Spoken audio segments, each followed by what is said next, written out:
Welcome to Sports All In. I'm Coach Bujing Akot. We're here in our third episode for Wednesday, September 9. This time we're gonna talk about one of the best perimeter shooter that I ever seen in PBA. He played in Shell uh, in 2000. Just imagine that's like 20 years ago. So in year 2000, here comes a Phil from LA.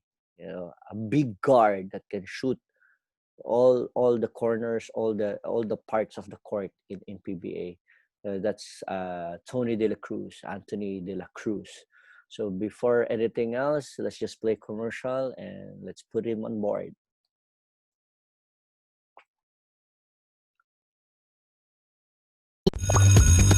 Studying these days ain't easy, but there's no need to worry when we get creative together. Okay, 1, 2, 3. Nice. Things may be difficult, but it's easier if we work out our bodies and brains as a team. Ayun.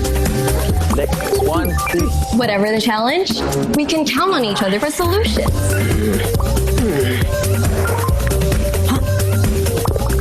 Yeah. Reaching our academic goals isn't rocket science when we collaborate.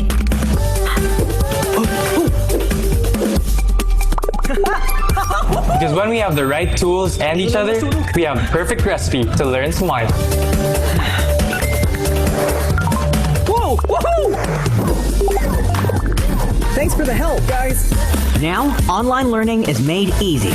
With Smart GigaStudy 99, get as much as 7 gigabytes of data for Google for Education and Microsoft 365. Plus, 2 gigabytes for all sites for 7 days. Oh, guys, good job daw sabi ni Prof. Dial star 123 hash or go to the Smart app today.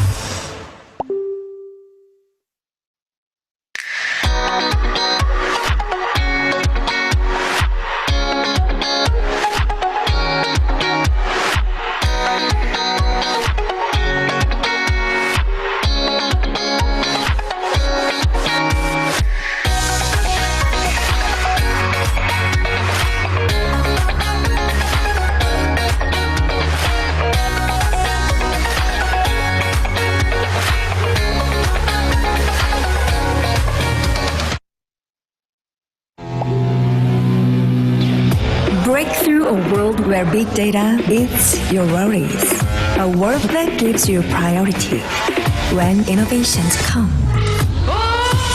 This is the Giga Life on Smart Signature. Simplified by the Philippines' fastest mobile data network. The choice is simple. Move up to Smart Signature and make your mark.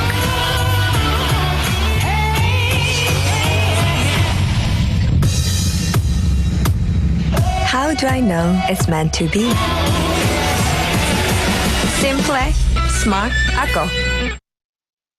Yes, simple, smart ako. Maraming salamat sa ating sponsors, Boss Epo Kimpo, Boss Majidal Rosario of Smart Communication Incorporated, and also papasalamat tayo sa ating sponsor na si Boss Harold Villanueva of GH Athletic Sportswear, Boss Paulo Orbeta of Makati Super Crunch, and we have Choco Bom Bom of Trader Bees, and also we have Peso Pizza.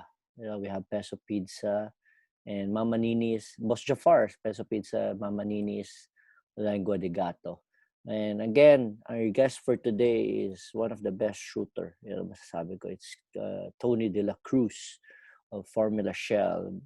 Sa viewers natin, mandami kagad nagko-comment. Si Lay Olarte, hi Lay Olarte, Rain Olarte, and Ate G Villaflor. So accept na natin si Tony De La Cruz. Ayan, pag-usapan natin to. Si Coach Ricky Magallanes of Virginia is here. Hi, Coach Tony. How are you? Good. How are you? Thanks for having me on. Hi, Coach. We're in Facebook Live of Sports All In.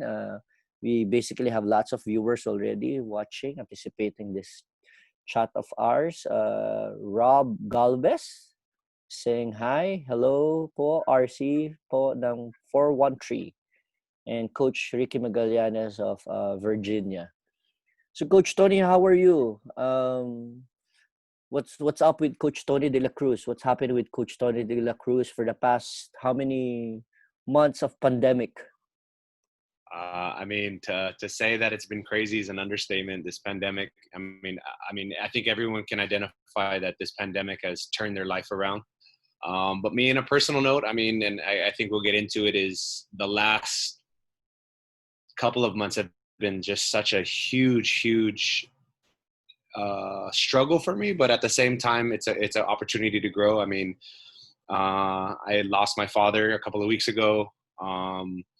And that's why I just came from the States, and dealing with a loss of a loved one, especially your one of your parents, is it's devastating. But at the same time, you understand that it's life, and you grow from it. And then on the other side, my partner, my girlfriend, she's going through cancer, but her latest PET scan came back clear. So that's a good part of the treatment and the battle. But at the same time, you just have to keep your head down and keep going. So this pandemic is definitely, it's been a challenge, but it is what it is. Our condolences to your dad.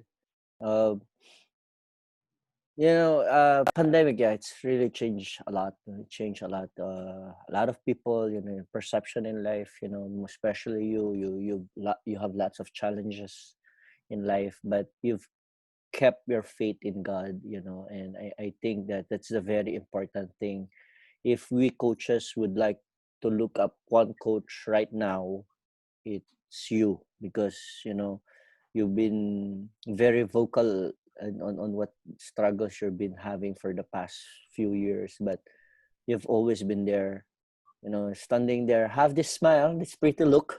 There's still a lot of girls messaging me, when he was still playing, Michelle, he's really good looking. Is he still good looking? I just messaged her, watch the Sports All In, you'll see he's the same Tony De La Cruz. Why have that big smile, even though that, there's still big struggles in you? That's all you can pretty much do. That's the one thing I'm learning, especially with this pandemic, is the end of the day, you don't have control. And, I think the one thing that I've really understood is you have to give up control. If you believe in God, you give it up to God. If you believe in just nature, you give it up to that. But the end of the day, you don't have control, and all you can really do is smile. So I think I just try to always look at things. And I learned that from my dad. He would always say, like, so what? This is happening. What are you going to do? How are you going to overcome it? And you have a choice. Your choice is you either sit down and cry and complain and don't move forward, or you say, you know what, this is happening. How can I get better? How can I learn? How can I enjoy it? And I think with the pandemic, the one thing that I did when I retired from playing, I gained 40 pounds. Wow. And so during the pandemic, I made a choice. Okay, we're going to be off for the next couple of months. What am I going to do? So I started watching what I ate. I started running. I started jogging. I started, lifting weights. So I ended up losing a bunch of weight. And so it just showed me that you have a choice in how you're going to handle things. And I think that's the biggest thing that is empowering, is the choice you have, especially with your mind. How are you going to look at things? What you're trying to say is, if you're basically this big, like me, before pandemic, if you gained weight, that means you didn't do anything. Because basically you just gained all the eating, did discipline yourself. But if you lose weight, that means there's something good effect of pandemic to you. Or probably just maintain your body weight, that's something good already, right?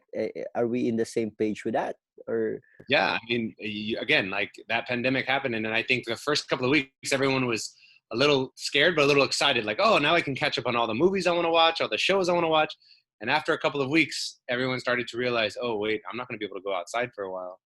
So I think that's where you started to really make a choice on not only your health, but your mind. Like, are you going to take up a hobby? Are you going to learn, maybe learn another language, learn a new skill?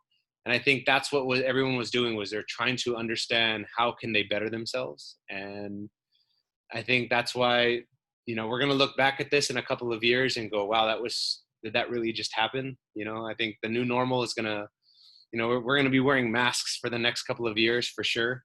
But once we go past all of this, we're going to look back and go, what did I do with my time? Did I just sit there and, TikTok the entire time, or did They I do just something? complain. Yeah, just complain. Nothing against TikTok. I'm just saying that you have a choice in what you want to do. And like things like this, having a show or where you can entertain and educate people and reach out and connect to people, that's very positive, and that's a choice you're making. So I think this is what it comes down to in this pandemic. Yeah, before we continue, Coach, there's a lot of viewers here saying hi to you. Kyle Canaveral, yeah, from 413. I think that's a 413 basketball clinic that you did probably. Gal Ferreira sa Philippine Sports Corner at iba pa. Coach Dave Busy all the way from Bacolod. Loripay Paredes from also Makati. And of course, our very good friend, Napoleon Federer. He says, all right, here we go. Rocking with Alaska Aces Associate Strategies. One of our legends, part of our top 30 ever. The man who deposits Anthony Brian Dela Cruz. Napoleon is really an Alaska fan. What can you say about Napoleon first before we go to your childhood? Just thanks for all the support, and yes, I'm excited to be here. But for Alaska, I think when we have people that have supported no matter what through thick and thin, I think that's the biggest thing for me. Is I appreciate every single person. And I don't want to call them fans, or I call them family. Like that's what Coach Jeff uses that term all the time when we have our Zoom workouts. We want to welcome all our Alaska family here. So that's how I look at everyone who supports Alaska. So again, thank you to everyone. That's nice. No, so for our viewers to understand, because you came here in Metro Manila, you came here in Philippines in 2000. That was 20 years ago.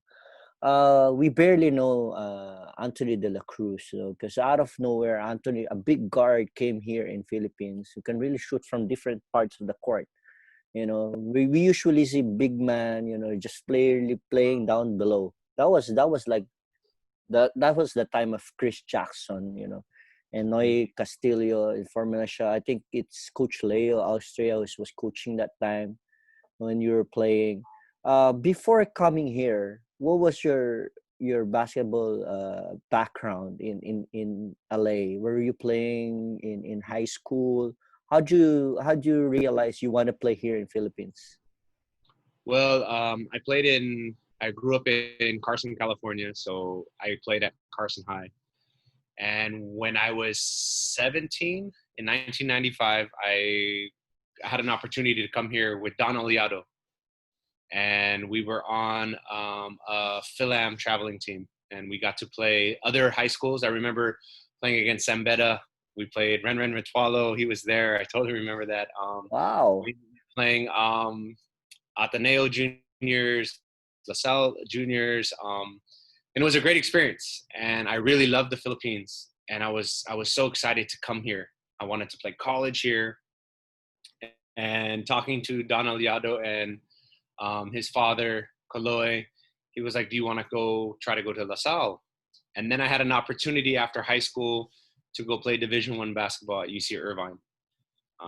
And I told Tito Loy, and I said, I want to go to the Philippines eventually, but I want to play Division I basketball. That was my dream.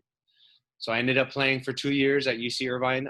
And then I ended up just going to school for the remainder of the time. And then through some fortune, my father helped reach out to Shell. And I know Shell had a direct hire pick left. And he said, my son, he 6'4" Phil-Am, goes to UC Irvine, would love the opportunity to come to the Philippines. And the next thing I know, they were watching me play like at a tryout in Eagle Rock Gym. This was in 1999. And I guess they liked what they saw, and they offered me a contract, and I was the direct hire. And I arrived, I remember January 6, 2000. And Coach Perry Ronquillo was the coach my rookie year. And I mean, it was a great experience. I had great veterans in Chris Jackson, Benji Paras, Jerry Esplana, Joel Dualan. So all these guys were super important in my career because they all taught me different things: how to show up to practice, how to prepare for games, things like that. So I was so lucky to have mentors at such a young age. You know, obviously there's legends in, you know, Jerry Esplana, Benji Paras, Chris Jackson. So these guys were there to guide me. And I mean, I was so fortunate to be a part of that team. Nah, that was correction. That was Coach Perry Ronquillo. Yeah, and now I remember. That was the Benji Paras MVP, rookie MVP when you were there.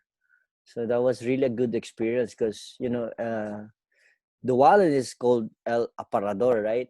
Because it's really that huge, that big inside, right? So what was your first experience when you step inside the court, you practice with Formula Shah from LA? What was your first day? Who was the first guy that you approach you, or, you know, basically you tag along? You got to be the buddy right away. Well, Chris Jackson totally took me under his wing. I mean, he's also from Southern California, so, and him being a Philam also, he understood like the struggles of, you know, coming to a, you know, you're Filipino, but again, it's like a whole new ball game when you get here. And I think when I got onto the court, I thought, you know, I'm going to be so good, I'm going to dominate. And as soon as practice started, I realized, wow, everyone's really good. So that was the hardest part for me, was trying to adjust. And then before I knew it, I was really struggling with my confidence because I wasn't making shots I thought I normally make. And I just kind of was lost, and I couldn't find my way for the first couple of years on shell. And again, Chris Jackson really encouraged me. He said, don't stop. He's like, you work really hard, just continue to stay with it. And I think that was the biggest part right there, was fighting through all that expectation. You know, I think at one point I read a statistic that I was one of the worst Phil foreigners in terms of stats, like by my second year, in terms of what I was averaging and scoring or whatever like that. So that was the hardest part for me until I met Coach John Moran, who was here, and we would get in the gym every single day. Like when I say every day, I meant we never missed a day. Like practice was 12 to 3. We would get in the gym at 5 p.m. every single day, and we would shoot. And then if we weren't in the gym or after the gym, we'd go home and I'd watch videotape, hours and hours and hours of videotape, where he would just, you know, it was a VHS too. It wasn't like the the square one, the VHS, yeah. The square one. So, you know, we had to fix the tracking and everything. And so rewind, replay. And he would always ask, what are you doing here? Look at this, look at that. And it was hours and hours of videotape. And that really helped me in terms of trying to become a better player. And, you know, I owe a huge part of my career to Coach John Moran, who unfortunately has passed away. But again, it was the work. He's like, if you want this, you have to put in the work. So I think that was the biggest lesson for me right there. So are you telling me that your shooting came late? I mean, the confidence, you know, came a bit, or let's just say it hid for a while, because to be honest, yeah, like I always felt like, I'm a shooter, but then I didn't have the record to show it. And when I met Coach John Moran, he would tell me, he goes, I'm not going to change your shot. I'm just going to add things to it, and I'm going to take away from it. And he had this really great philosophy on how to shoot. He kept it simple. He said, there's only going to be 3 movements, and all it is catch, step, and then shot. That's all you're doing. And so he showed me movements on the floor in terms of where my feet would go and how my hands were. You know, he taught me like the ball placement in terms of having space here. He was really adamant about that. And then just practice. I mean, we must have taken, I can't even count, but I mean, we were in there for hours shooting. And so when it first started to happen and I saw the shot go in, my confidence started to rise. And you know this more than anything, is a basketball player, the number one thing he or she needs is confidence. That's it. And if a basketball player is confident, I mean, look out. And, you know, so I think that's when I started seeing the confidence build. You know, I was never above the rim player. I wasn't gonna, you know, blow by anybody like LeBron James and dunk on somebody. Yeah. So he would always tell me, he would always say, you could be effective if you can knock down a shot, especially the mid range. You know, and I didn't focus on the 3-point shot until later on in my career when I got a lot slower. So, but I mean, if you could just, he would always say, if you're always ready to shoot, your teammates are always going to look for you, especially if you have your hands up like this. I tell that to a lot of the kids that I coach. If you always clap your hands and have your hands up like this, your teammate almost feels compelled to throw you the ball. And so once you catch it, you better be able to do something with it. So for me, it was catch, step, and shoot, knock down that shot, you know, and if it didn't go in, the next one's always going to go in. So basically, he were able to to teach you the detailed way of stepping inside and catching the ball and shooting. You know, how many repetitions do you think you made to gain that confidence? I mean, let's be I mean, practical. In a day, how many shots do you do? How many yeah. efforts made shots? Well, near the last, I would say the last 5-6 years of my career, I would make it a point to make 250 shots before practice every day. Like I have to make 250 shots, and that's from all over. Like it would be mid range, 3-point shots, free throws. But before practice started, I have to have made at least 250 shots. So, and I would pride myself in my whole career. Maybe the last 3 years I wouldn't do it because I was older, but I never took a day off. I mean, even with we had a day off after like a game or whatever, even if I was a like best player, I would get back into the gym the next day. And I remember always when I first got to Alaska, I would tell Coach Tim, I'd call him and I'd be like, Coach, is it okay if the liaison said I couldn't, but is it okay if I can get in the gym tomorrow? And it would be right after a game. We won. And he's like, sure, let me call somebody. And I'd go to the gym and I'd make sure I get shots up. And I had a good friend / driver who's my driver. He was my driver forever. His name is Tang Corino. And he would stay in the gym with me and shoot with me and rebound for me. And we were there every day. I mean, it was something that I enjoyed doing. I never dreaded it. I actually look forward to shooting. And I tell the kids all the time, every day, when you see Steph Curry shoot, when you see Kobe or whoever, you have to understand the amount of hours that they've put into that.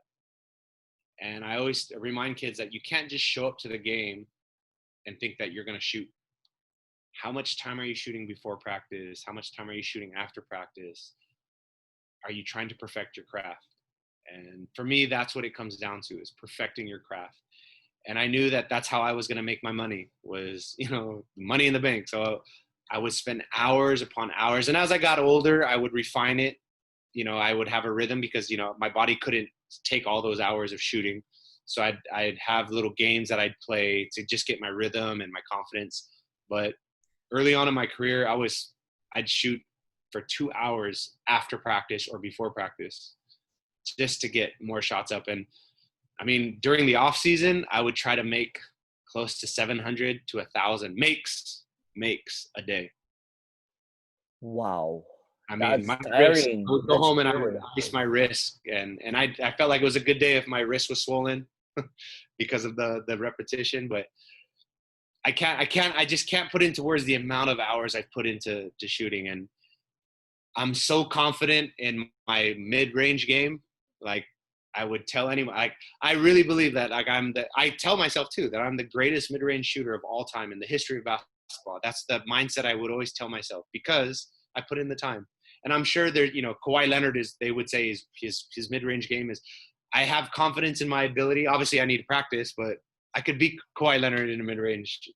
That's the confidence I have in my mid-range shot. But other things, obviously, I'm not the greatest one-on-one player, or, you know, I'm not the greatest leaper or whatever, but the amount of time I've put in, I tell myself that when I'm open, I'm knocking this down. Give me the ball and it's going to go in. That's how I would, it's my confidence every single time. Yeah, that was the confidence that you missed when you were first 2 years in Shell, but eventually you were able to gain it again with Coach John Moran and by doing the works. And there's a guy here in our viewers who's saying my idol, no other than Coach William Wilson. Wilson saying, "Hey, you ice your wrist. Come on, it's a joke. You ice your wrist for a different reason. Come on, Willie." Willie Wilson saying hi to you. Yeah. But Willie Wilson is another guy that like I and I don't want to use the word idolize because I don't want his head to get big, but he's a guy that I really respect and with his career in terms of he was very undersized, but I remember he worked so hard and he became a great mid-range shooter. And I remember there were some years where he was just unstoppable, not only from the mid-range, but I mean, he was sealing, he was rebounding. So it's like that. It's guys that put in that work to do extra things to be so effective and maximize their abilities. These guys like Willie Wilson. Yeah, Willie is a bully. No doubt. Willie Wilson is a bully. Hi, Willie. Yeah, but he's a good friend. Yeah. So, are you telling me if I'm a young kid, you're talking to me? There's really no secret to being a shooter. It's really getting the works done. Are you telling that to me, or was that a really a guy like you is a shooter right away, or was just all confidence? Because there are players who are just very confident in shooting, but some are really putting the works, but not getting the techniques. But doing the works, is it really the main secret? Yeah, 100%. I mean, obviously you have to have the mechanics. If you have great mechanics, it's going to be a lot. I don't want to say easier, but it's gonna flow a lot better. But you take a guy like Renren Ritualo. He was my teammate on the national team, and I would watch him, and his mechanics were amazing. The way he would shoot the ball, and obviously we know him as one of the greatest three-point shooters of all time, both collegiately and professionally. But I would watch him before and after practice, get his reps in and shoot. And he understood that you have to get a lot of practice. He didn't just show up and say, "Oh, I'm Renren Ritualo and I'm a shooter." He would go day in and day out and just practice his shot. So I would say you definitely need to make sure your mechanics are solid as a shooter. But at the end of the day, it's 100% how much work are you putting in? How many shots are you getting up a day? What kind of practice do you have? Are you going really hard? Or are you just kind of lazy and just doing this? That all that stuff matters. But if you're not putting in the time, I tell kids all the time, what color teeth do you want? And of course they all say white. I said, then what do you have to do if you want white teeth? You have to brush your teeth every single day. You can't just brush on Tuesday and be like, okay, I'm good till next Tuesday. It's not going to work. It's the same thing with shooting. If you want to be a great shooter, you have to shoot every single day. There is no, I shoot on Fridays and I'm good. You have to put in the work. You have to put in the repetitions. That's a good analogy, huh? The brushing the teeth to be white.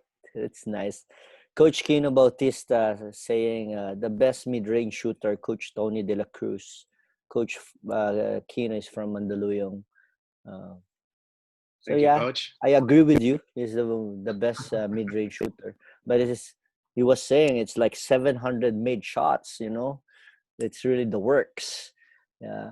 So how many years did you spend in PBA playing again?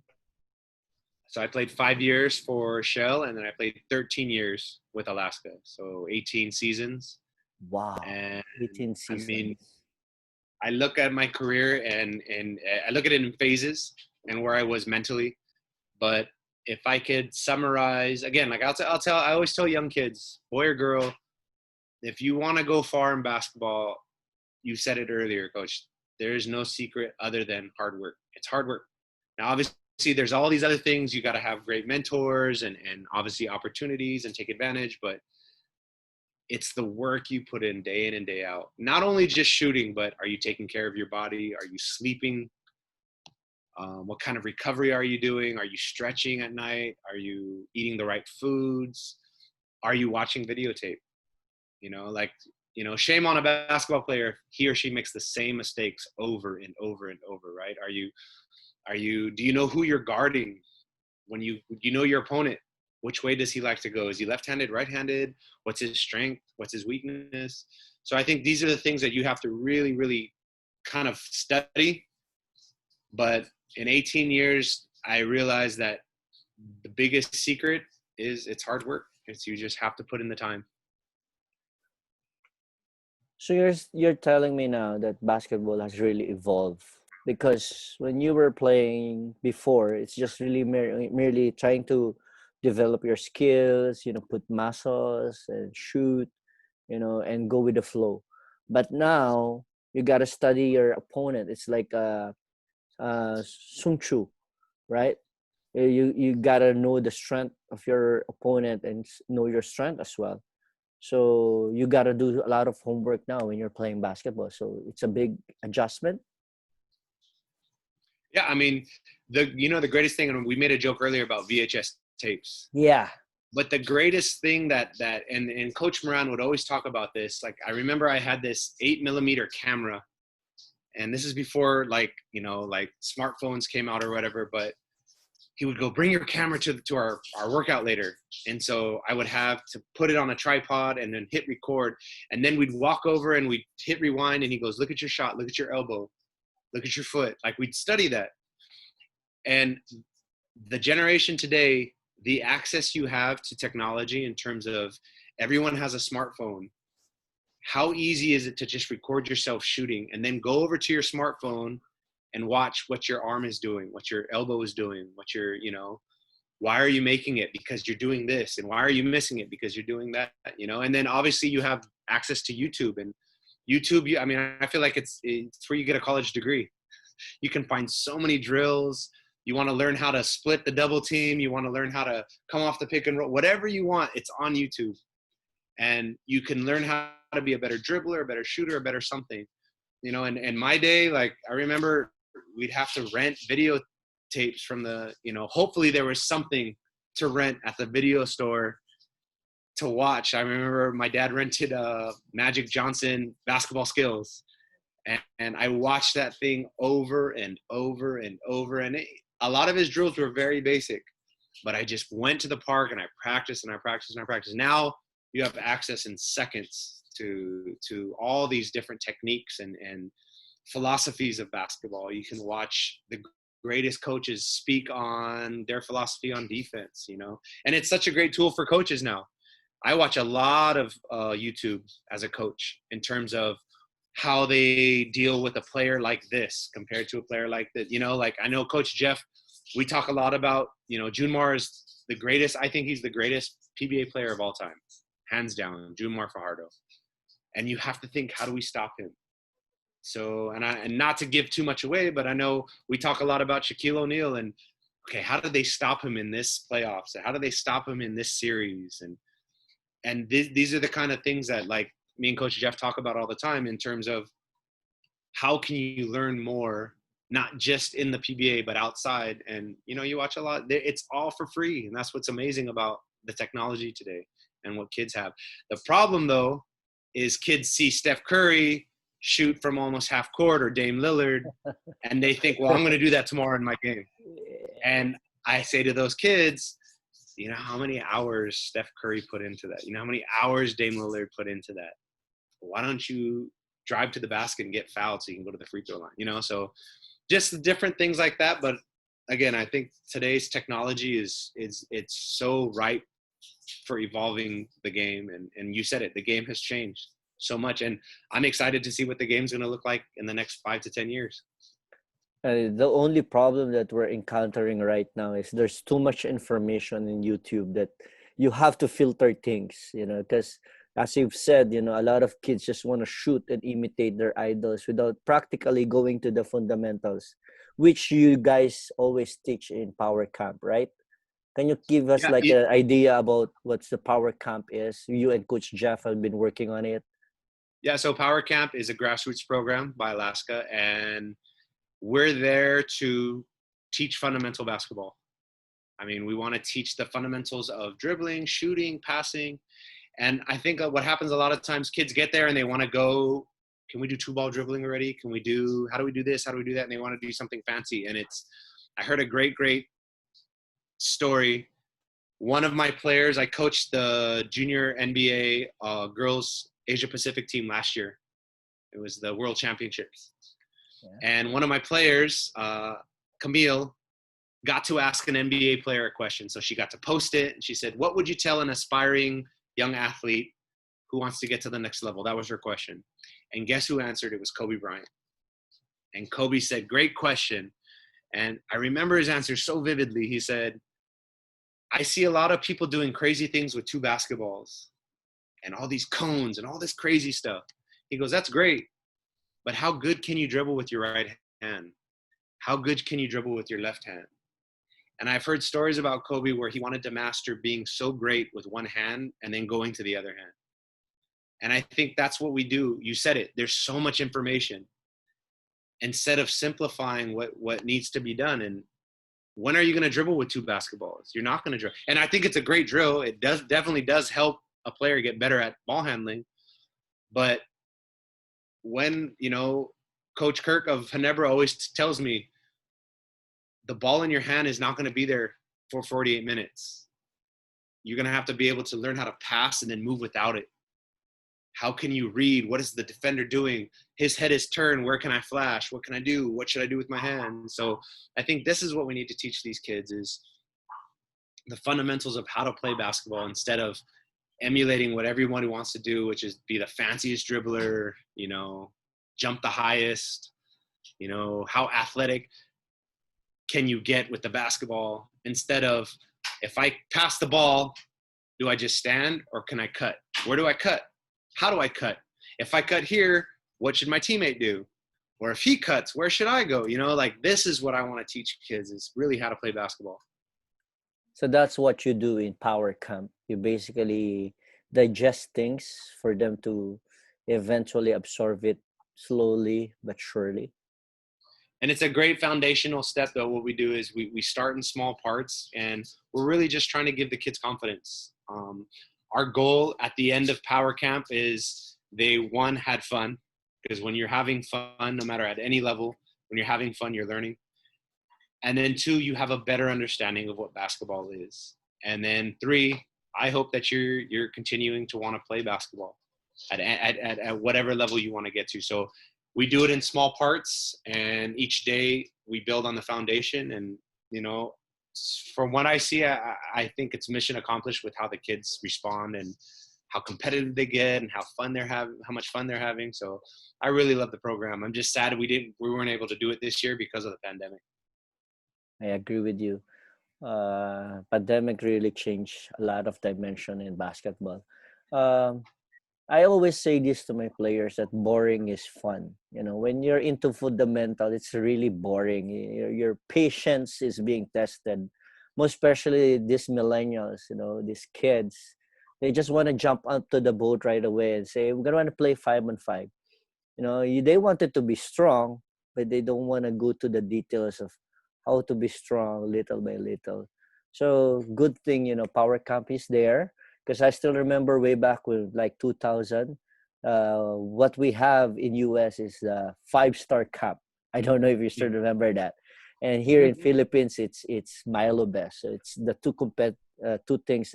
But now, at least there's a lot of club teams. You have Coach E, you have Power Camp, you have Milo Best. We have our own, which is an outreach also, where we have you we visited your practice. I don't know if you still remember the Pinoy Youth Dreamers.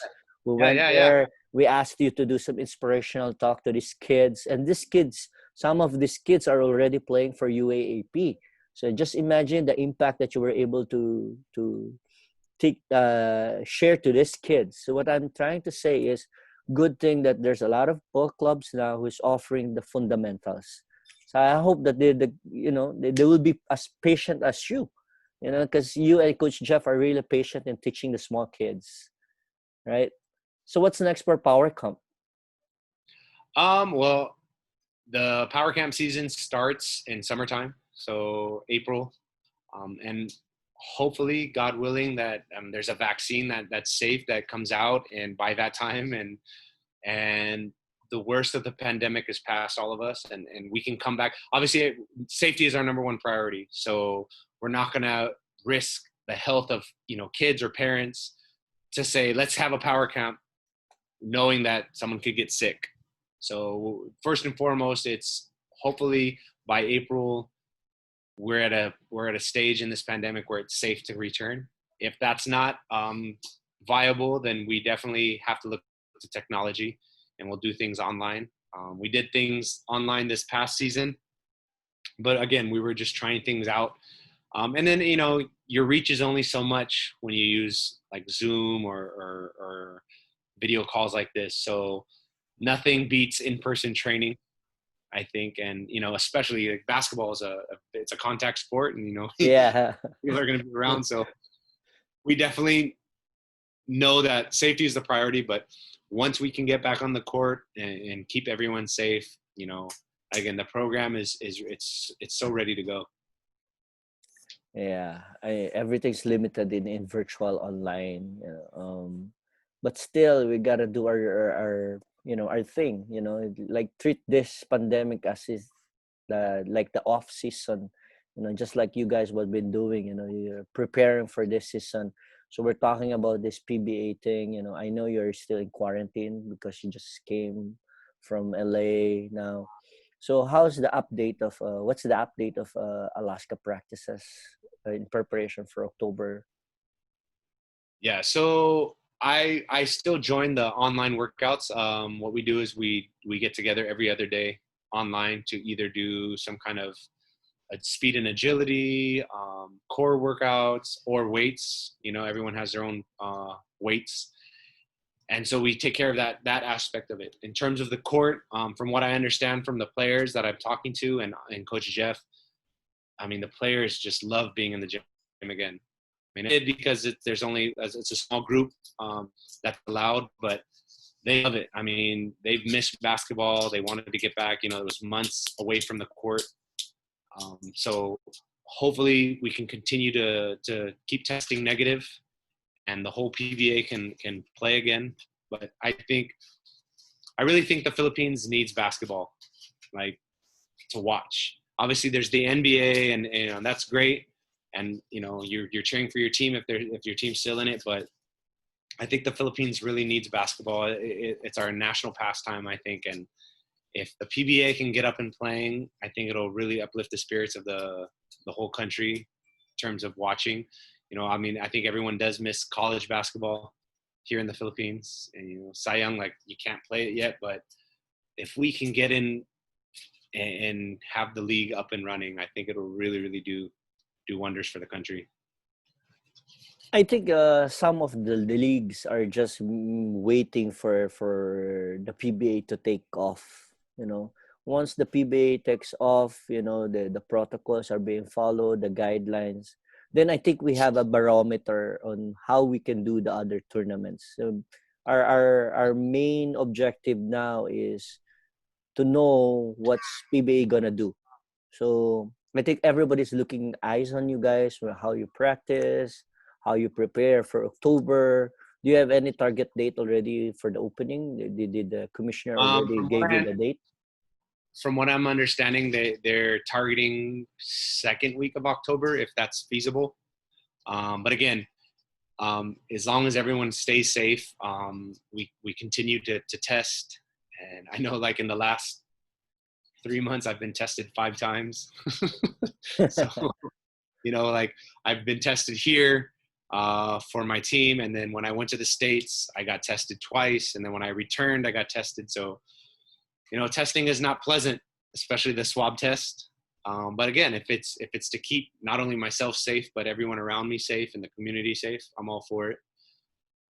But I think the other part of that is being responsible when you go out. If you have to go to the grocery store, if you have to run an errand or pay a bill, obviously you wear your mask, wear your face shield. So I think that's all the players have really bought into that, because they know that if one person gets infected, it's going to stop the whole practice. It's going to stop the whole movement of the PBA. So I think the players, for the most part, from what I see from Alaska, we're very, very serious about being responsible, especially not only to ourselves, but to our community, to our families.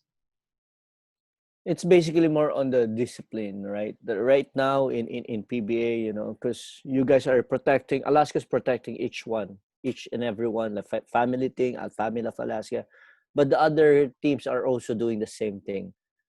So I think it's really limiting ourselves or you guys at home first, especially that the PBA is still trying to figure out things on how this tournament or this season will take off, right?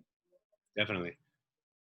So what will be your advice to the coaches who wants to learn, besides having YouTube, you know, I would say watch basketball and ask yourself, like, so I'm a huge Laker fan. I mean, they won earlier today, and so I'm super happy. But as I'm watching, I always look, okay, what is Houston doing? How would I respond? What would I tell the players? What would be my strategy, right? If at halftime, what do I tell the guy? Like, I always think strategically, what would I do for the next game or for the next possession or for the next something? And I think that's the learning for me, is not only just the Lakers in Houston, but watching obviously Milwaukee, and because it's the only basketball that's on right now. So I'm watching that and I'm going, how would I adjust? What would I do? And then the other thing, and this is something that I know I need to get better at, is the end game, like out of bounds plays. Oh yeah. I know Coach Jeff is really good at that. He can recognize it right away. And I'm like, that's something I know I need to work on. Topex Robinson, he's really good at drawing up out of bounds plays. Really good. Like, I'm very impressed with him. But when you watch basketball, you can watch it as a fan or you can watch it as a student and go, okay, this is what they did. This is how they're playing the double team. This is how they're playing the pick and roll. This is what they're doing out of a timeout. And then do you take notes and do you write it down? And for any coach, obviously you got to know your X's and O's. But the one thing that I do want to share with other coaches is Coach Tim told me something that's stuck in my mind since I remember him saying it, and I was a player, and he said, Tony, one day you might be a head coach. And I said, okay. And he goes, if you're going to be a head coach, X's and O's are easy. He said this to me. I remember this so vividly. He says, anyone can look at the screen and go, oh, this is what they're doing in the pick and roll, or this is what they're doing out of the double team. He goes, that's the easy part. He goes, all coaching is leadership. He goes, you need to spend lots of time reading leadership books, attending leadership seminars, understanding what leadership is, because you're leading 12 to 15 people. You're managing egos, you're managing expectations, you're managing. And so when he said that, I started to understand, like, that's why he's always reading John Maxwell. That's why he's always burying himself in a book, because he wanted to understand leadership and how to handle, because every player is going to be different, right? Like, imagine if you had to handle a Ron Artest or a Shaquille O'Neal or a young Kobe Bryant. You know, these are very talented people, but they see things in a different way. And so I read a lot of leadership books. I understand that it's the one way that you're going to, and leadership can only not only be used in basketball, it could be used in your family life, it could be used in business. Agree. So I think that piece of advice right there is what I'd give to coaches now, is read up on leadership. Leadership is everything, and how you lead, what's your leadership style, what kind of books are you reading? And it doesn't necessarily have to be a huge novel. It could be little excerpts. There's a million leadership seminars on YouTube. All you got to type in is leadership and different styles. So I like to compare basketball more to a battle. I think having Like a basketball, war, right? it's like a war, right? Yeah. And so I read and I listen to a lot of generals speak on how they lead men, how they lead women, because that's what you're doing in a basketball game. You're leading them into a battle, and then you want them to come out victorious. But you don't want to lead them at all costs. We need to win at all costs, because, you know, the repercussions. It's like nobody gets left behind. You know, everybody has to be the same page. How do you keep the group moving? So I like to read a lot about military strategy, but I also understand that it's a human factor. These are human beings, so they're going to have aches and pains. They're going to have hurts. People, you know, someone might have passed away in their life. Someone might have gotten sick. How do you lead somebody in that situation? So I think there's just so many different aspects. But when Coach Tim said that to me, it stuck in my mind, and I haven't looked back. I always read about leadership. just like the to recap of what you said, for the coaches, more especially the young ones, they just have to look at the game in a different perspective. They should not look at it the way LeBron James shoot it, but on how he was able to get away with the defense and shoot it. It's like more on the scouting side, the technical side of basketball if they want to improve the game. As a head coach, they want to empower themselves with aspects of coaching style, the leadership. So that's a very good information for the coaches watching us.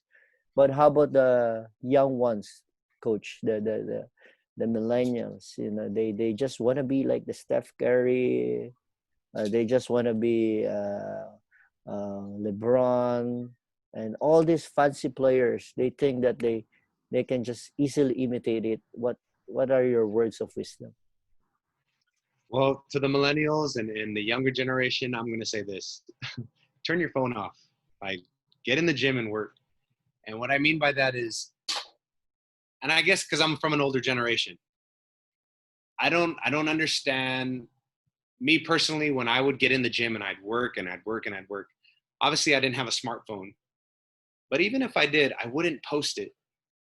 And I don't understand why the young kids today have to post their workouts. And I know you're probably going to get a lot of comments like, what is he talking about? It's a different time, it's a different generation. For me, as a basketball player, I don't want you to know what I'm doing. I want it to be a secret. So if I'm in the gym for 5 hours a day shooting, I want to show up to the gym and play and go, wow, what did he do? He's so good, or he doesn't miss a shot. I don't want you to know my secret of I'm in the gym and this is the drill I'm doing. And I see a lot of young guys today, they always post their workouts. And for me, I don't understand that. Like I'm trying to really understand why young players need to do that. Because for me, I'd keep a secret. If I'm going to get in the gym and work and work and work, I don't want my opponent to know. It's like the art of war, right? You have to know your enemy. True. So why would you volunteer to your enemy or your opponent what you're doing? Yeah. Like, keep it a secret. Like, so that's the one thing I would change as young people is stop posting your workouts. Like, that doesn't make sense to me. Like, if you're doing it because you want people to give you notoriety, you're going to get notoriety if you win. Like, I'd rather, have a guy that averages 8 points and he's on a winning team than a guy who averages 30 points and he hasn't won a game. So I think that's the other mindset is, are you a winner? Do you do things to help your team win? Are you a good teammate? Are you there for your teammate? Are you supportive of your teammate? Or are you just looking for your teammates to fail so you can succeed? And I think these are the things the lessons that I think younger players need to understand. But yeah, the first and foremost is I'd tell a player, turn your phone off, stop posting, stop volunteering information to your opponent. I want my opponent guessing like, wow, I didn't know he was that good. I didn't know he could shoot like that. I didn't know he could jump like that. I didn't know he could move like that. Let them find out when they play you on the court. So that's the one thing. And I'd be interested to find out from you later what kind of comments you get. Because I'm sure maybe the older coaches and players would be like, I agree. But I know the younger coaches and maybe the younger players would be like, no, I'm posting. So, and I respect it. It's just a difference of opinion. But the other thing is, are you a good teammate? Are you a good teammate? And are you a winner? Are you trying to win every single game with your teammates? I agree with you. And that's why I always tell my players, when you're in practice, put down your cell phone. It's just like putting it in a small pan. Put it there. Just touch it when we're finished. Now, if there's an emergency, your mom knows my number. They will call me. So that's how things should be done.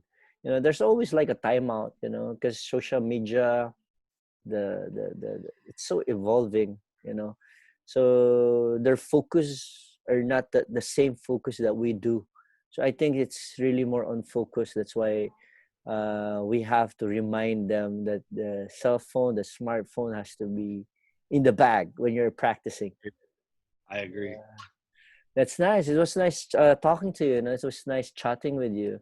Do you have any friends that you would like to shout out before Alaska family? So well, I just want to give a shout out to the entire, I guess, basketball community. But keep playing basketball, keep studying basketball. A friend of mine texted me today, and he was asking me, how can Philippine he's from another country, and he's like, how can Philippine basketball improve? And I think it's with opportunities like this to share information. I hope that I shared information. I don't always like to look at it like, I hope I taught you something or you learned something from me. I'm sharing information because I'm learning from you as well. So I think that's what needs to happen in basketball in the Philippines, is just sharing of information so that we can get each other better.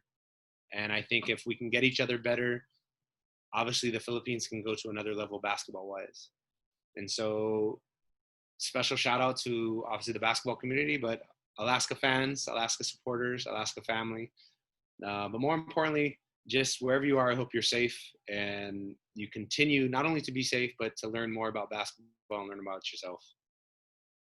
What are we going to expect from Alaska this coming season? I mean, the rookies, who are the players to watch?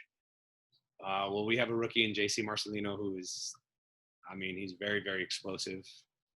I'm excited for him, but I think the thing that really was a disappointment was right before the pandemic, we were playing a lot of preseason games, and I felt like Alaska was really clicking. And we were playing at a high level in the preseason. And I know it's preseason, but I was excited for what was to come. And then the pandemic hit, and so everything stopped. But our expectation always is to win a championship. If we don't win a championship in a conference, it's a disappointment. We all acknowledge that. We know that. There's a demand to win a championship, and we want to have championship caliber practices. We want to have championship caliber viewing sessions, meetings. And so we're very, very detail oriented in that. And Coach Jeff does a great job of reminding guys, is this effort going to bring us a championship? Is this the way you came to this meeting today? Is that going to bring us a championship? So he reminds guys, and I think that's the expectation. So if we don't win a championship this conference, we're disappointed, because we look to win every single conference. So your back is against the wall every practice, every game. That's how you see things. Absolutely. There's no more tomorrow. Just like in a war, we want to come out here alive, and we want to go all out. That's how Alaska sees things now. Absolutely. I mean, well, we definitely want to have fun and enjoy the process. But the expectation every single day in and day out is to win a championship. There is no, let's just see how far we can go. Our number one goal is what's going to make us win a championship? What players, what group, what system, which direction do we have to go to win a championship this conference right now? We always want to win. It's not about, we'll win next conference or we'll win next year. It's how can we win today? How can we win right now? And backs against the wall. Yeah. I mean, we don't like to put all that pressure on ourselves, but at the same time, we want to have fun in the process, but we do want to push the envelope to say, are we trying to win a championship today with this effort? That's nice. So you basically have few more days in quarantine before you can finally meet and sit with your coaches in Alaska family. So we wish you good luck, Coach. Coach Jeff, you, and hopefully PBA will really push through this October, whatever happens. So I'm pretty sure Commissioner Willie Marshall has plan B, all the team owners. And we just want to see PBA play. It brings out the anxiety, the boredness, everything will be released. Filipinos would always have love for basketball. So we wish you the best, Coach. Thank you. Yeah, thank you for having me. Again, I think it's programs like this that are going to really continue to uplift the Philippines and the basketball community. But again, keep doing what you're doing and stay safe. And yes, I hope that we can get on the court soon and compete. And then hopefully the fans can obviously start coming back to the games one day soon.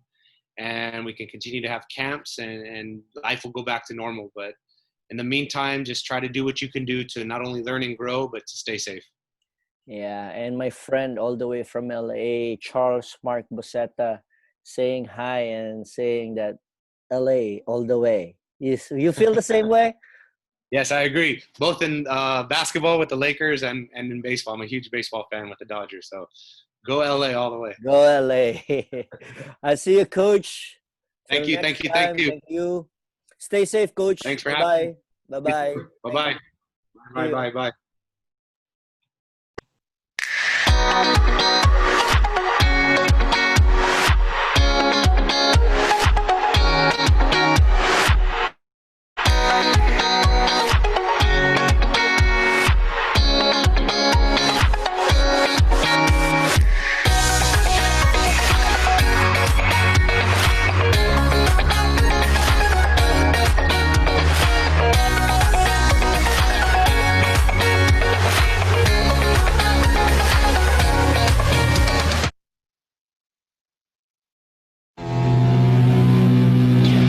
Break through a world where big data beats your worries. A world that gives you priority when innovations come. This is the GigaLife on Smart Signature. Simplified by the Philippines' fastest mobile data network. The choice is simple. Move up to Smart Signature and make your mark.